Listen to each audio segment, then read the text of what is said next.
Bismillahirrahmanirrahim. Bertemu kembali dengan saya Mustafa Kamil dalam mata kuliah akuntansi dasar di pertemuan ke-6, akuntansi perusahaan dagang. Perusahaan dagang adalah perusahaan yang kegiatan usahanya membeli dan menjual barang dagangan tanpa melakukan perubahan apapun.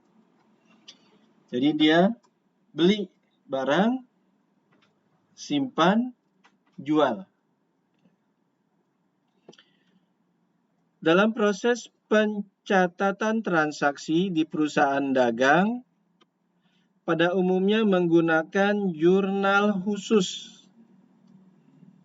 Jadi jurnal di perusahaan dagang itu memakai jurnal khusus. Selain jurnal yang lainnya. Jurnal khusus yaitu jurnal yang digunakan khusus untuk mencatat transaksi yang sejenis.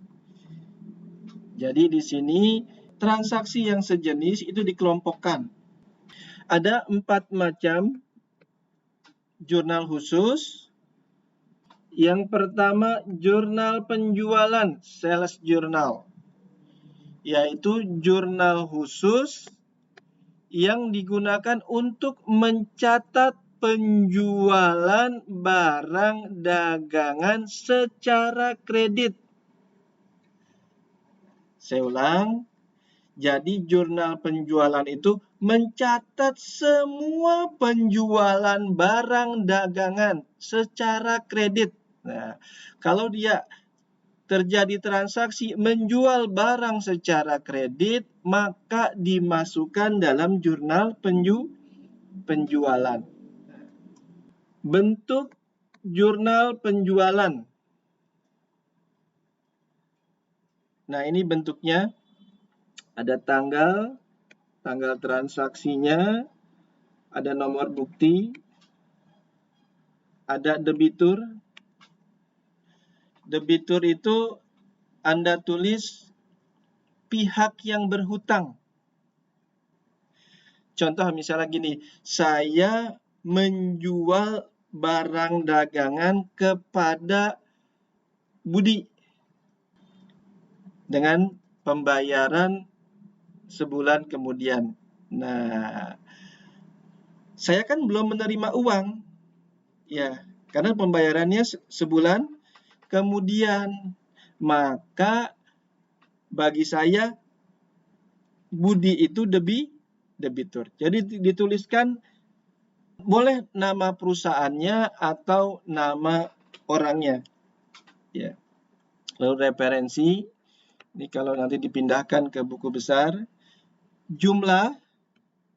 Nah, dalam jumlah ini mewakili 2 perkiraan. Yang pertama, perkiraan piutang di debit dan perkiraan penjualan di kredit. Nah, saya ulang lagi. Dalam jumlah ini mewakili 2 perkiraan. Perkiraan piutang dan perkiraan penjualan. Tadi saya ulang, contohnya saya menjual barang dagangan ke Budi, dibayar bulan depan. Kan uangnya belum diterima. Bagi saya uang belum diterima. Kalau bagi saya uang belum diterima, berarti piutang. Nah, piutang 1. Ya, piutang bertambah di mana? Debit. Piutang masuk aktiva, bertambah di debit. Nah, piutang. Yang kedua, penjualan saya bertambah. Nah, penjualan masuk ke dalam pendapatan. Nanti nomornya 4. Ya. Penjualan bertambah di mana? Kredit. Nah, jadi piutang bertambah, penjualan bertambah. 2. Jurnal pembelian, purchasing journal. Jurnal khusus yang digunakan untuk mencatat pembelian barang dagangan dengan syarat kredit, yakni pembelian yang menimbulkan hutang kepada pemasok, serta pembelian kredit selain barang dagang. Nah, jadi di sini jurnal pembelian ini mencatat semua pembelian secara kredit. Dah, gitu aja. Baik dia barang dagangan maupun bukan barang dagangan. Kalau dia beli, saya beli barang. Nah, saya beli nih.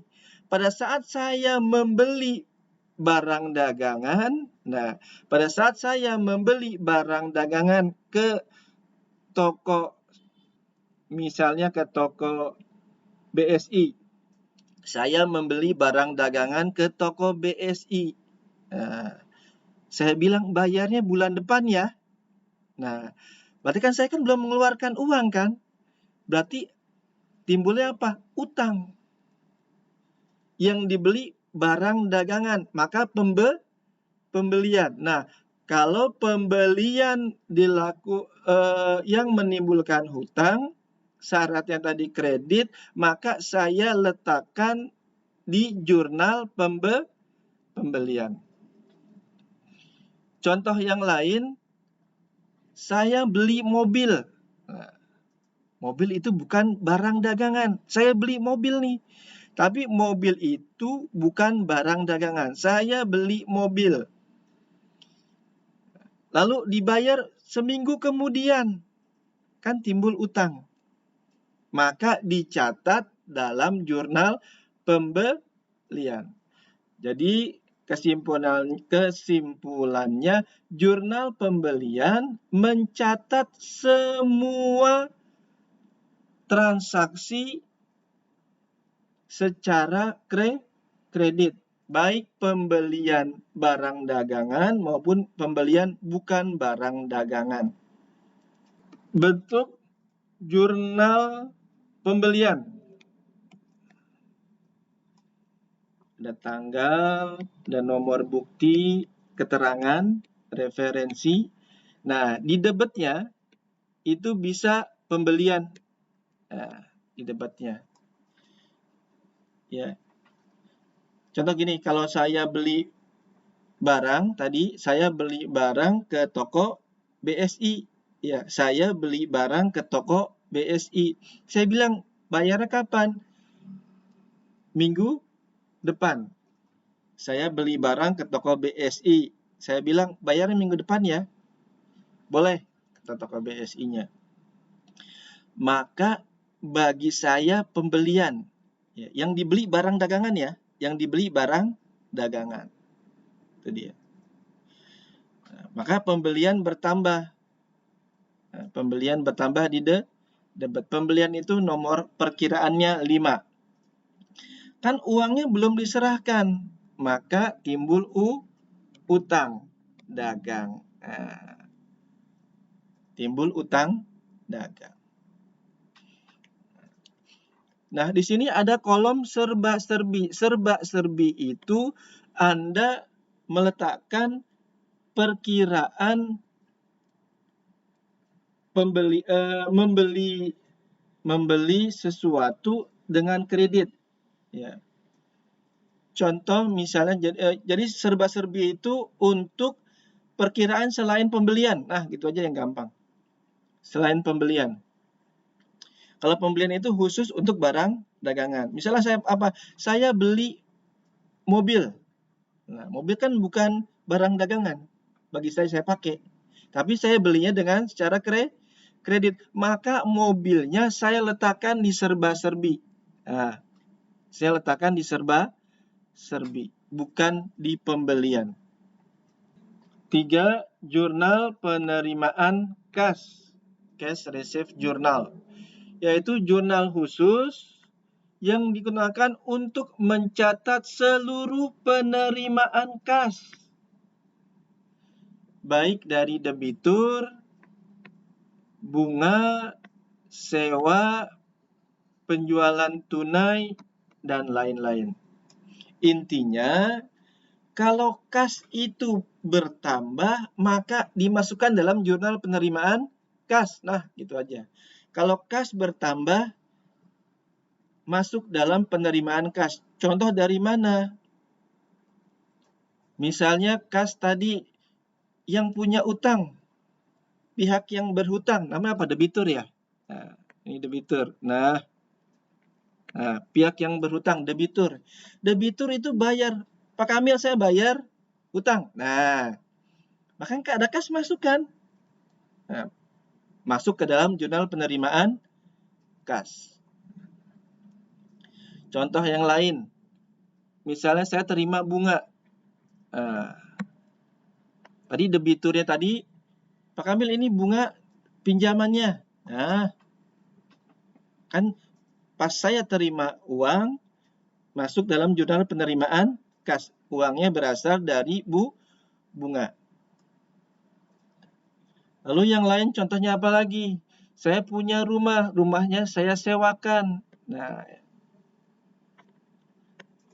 sewa, ya, rumahnya disewakan. Saya terima uang, jurnal penerimaan kas.